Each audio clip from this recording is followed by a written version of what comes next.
मैं मूल निवासी संदीप सिंह जी जो विधायक हैं उनको मैं, साथियों, संदीप साहब ने यहाँ की जो व्यवस्था में जो हमारा साथ दिया और संजय इंगोले जी को लेकर यहाँ के जो ऑफिसों में जो दिक्कत आ रही थी और यहाँ पर खेत हैं वो कुछ लोग परेशानी कर रहे थे, उनको भी समझाया और हमारी व्यवस्था में इन्होंने बहुत अच्छी तरह हमारा सहयोग किया। हम इनके ऋणी हैं, हम इनका धन्यवाद करते हैं। और ऐसे ही हमारे मूल निवासी बहुजन समाज के अगर प्रतिनिधि विधायक या सांसद बने जो समाज की तरफ सोचें, तो मैं दावे के साथ कहता हूं कि समाज की जो आवाज़ है वो वहां तक पहुंचेगी। मैं संदीप साहब से यही निवेदन करता हूं वो सामाजिक तौर से अपनी बात रखें।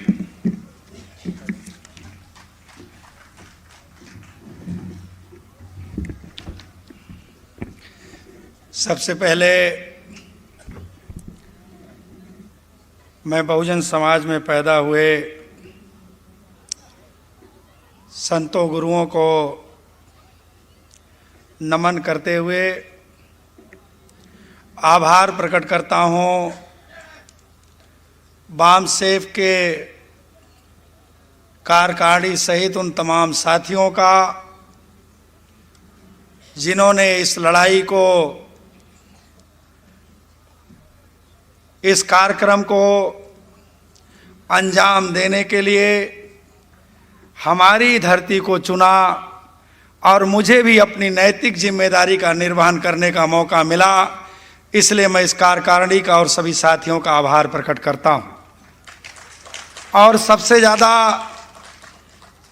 गौरवान्वित महसूस करता हूं कि मुझे देश के कोने कोने से आए हुए बहुजन समाज के उन तमाम साथियों का जिन्होंने ब्राह्मणवाद को ख़त्म करने के लिए, इस देश के अंदर मूल निवासियों की सत्ता कायम करने के लिए बाबा साहब का जो मिशन था, जो बहुजन समाज में पैदा हुए संतों गुरुओं का सपना था, उसको पूरा करने के लिए जो संकल्प लेने इधर इकट्ठा हुए, मुझे उनका सम्मान करने का जो मौका मिला, मैं इसलिए भी आपका आभार प्रकट करता हूं, आपका धन्यवाद देता हूं और आपका स्वागत करता हूं।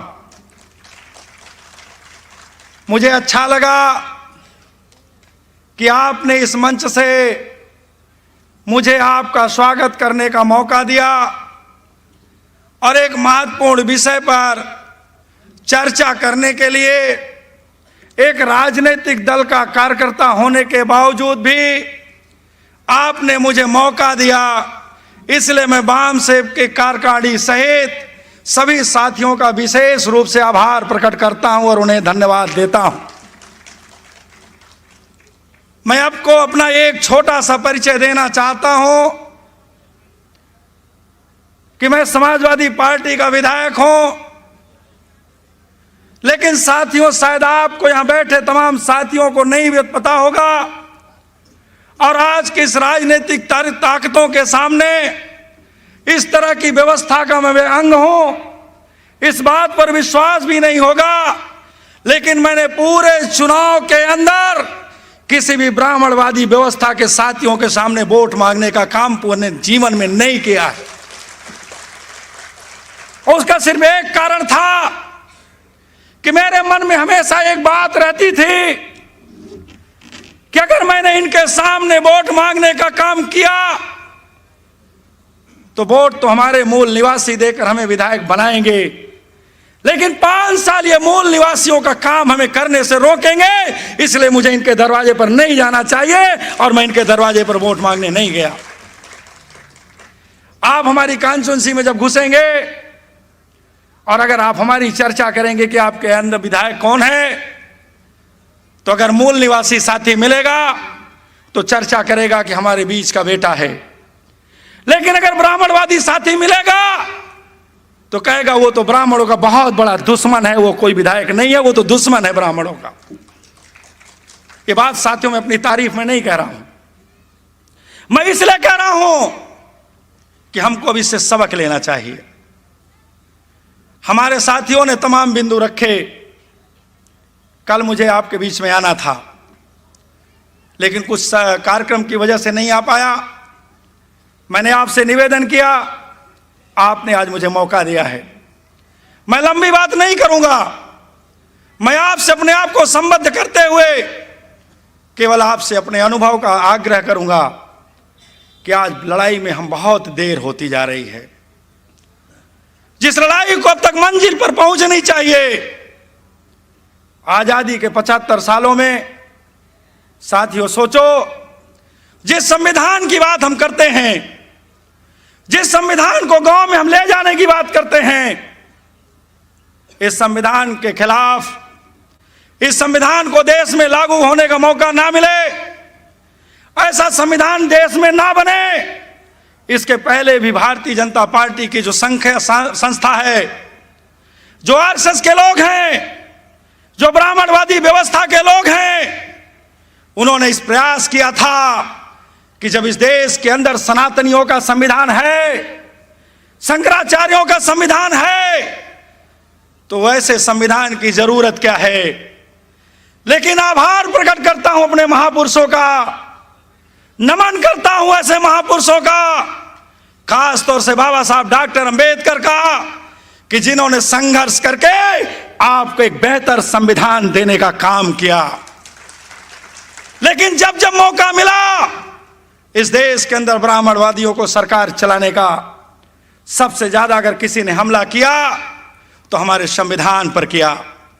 चूंकि साथियों ये तय है कि जिसका इतिहास होगा वही इस देश का शासक होगा, जिसका इतिहास नहीं होगा कभी शासक नहीं हो सकता है, जिसके लिए आरएसएस ने हमेशा प्रयास किया। चाहे वो महिला रिजर्वेशन का सवाल हो, चाहे वन नेशन वन इलेक्शन का चुनाव हो, जो भी एजेंडा भारतीय जनता पार्टी ने दिया सेवर आपके मन को भटकाने के लिए दिया। चूंकि उनको पता है कि अगर संविधान के अंदर लिखे हुए अधिकार, संविधान को अंदर दिए हुए रास्ते अगर आपको प्राप्त हो जाएंगे तो आप अपने आप संख्या के आधार पर प्रधान से लेकर प्रधानमंत्री बनाने का काम करेंगे। इसलिए वो सीधे हमला नहीं कर रहे हैं। वो जानते हैं कि अगर हम सीधे हमला करेंगे तो आप विद्रोह कर देंगे। इसलिए बड़े धीरे धीरे, बड़ी आसानी से उन्होंने 75 सालों में हमारे संविधान को कमजोर किया है। अब उनका 2047 का एजेंडा है, कभी वो महिला रिजर्वेशन के माध्यम से। लेकिन मैं केवल एक बात कहते हुए अपनी बात खत्म करूंगा कि साथियों, वन नेशन वन इलेक्शन की आवश्यकता क्यों पड़े। अगर रोज रोज चुनाव होता है तो हमारा जागरूकता बढ़ती है, हमारी चाहत बढ़ती है, नई नई लीडरशिप बढ़ती है, नई नई जरूरतों के लेकर संघर्ष होता है। ये चाहते हैं कि आप नई जरूरतों पर संघर्ष ना करें, ये चाहते हैं कि लोकतंत्र पर आपका भरोसा उठे, ये चाहते हैं कि लोकतंत्र से आपका विश्वास उठे। और 5 साल का इतना लंबा अंतराल होता है कि उस अंतराल में आपको इससे भटका सके। इसलिए मैं आपसे आग्रह करना चाहता हूं कि अगर आप चाहते हो कि इस देश के अंदर संविधान पूरी तरह से लागू हो, अगर आप चाहते हो कि ये तमाम जो नीतियां हैं जो संविधान को कमजोर करने के लिए, संविधान को खत्म करने के लिए समय समय पर हमारे बीच में लाई जा रही हैं, अगर आप चाहते हो कि इनको जन्म ना मिले, और हम चाहते हैं कि हमारे महापुरुषों का मिशन, चूंकि साथियों मुझे कहने में कोई दो राय नहीं, हमारा यूट्यूब पर कुछ भाषण भी होगा। मैं ये बात इसलिए कहना चाहता हूं कि साथियों, एक दिन महात्मा फूले, सावित्रीबाई फूले की जयंती के कार्यक्रम में हम इकट्ठा थे। हमने उस जयंती कार्यक्रम में एक सवाल उठाया कि अगर इस देश के अंदर हम अपने महापुरुषों संतों का जब जयंती मनाते हैं तो हमारे ऊपर आरोप लगाया जाता है, हम राजनीतिक दल के कार्यकर्ता हैं तो हमारे ऊपर आरोप लगाया जाता है। लेकिन मैंने सवाल किया था कि क्या गरीब जात की बेटियों को अगर सावित्रीबाई फूले नहीं होती तो शायद उनको भी शिक्षा का अधिकार इस देश के अंदर नहीं मिला होता। लेकिन क्या उनकी कोई भी बेटी हमारे संत गुरुओं की फोटो लगाने को तैयार नहीं है?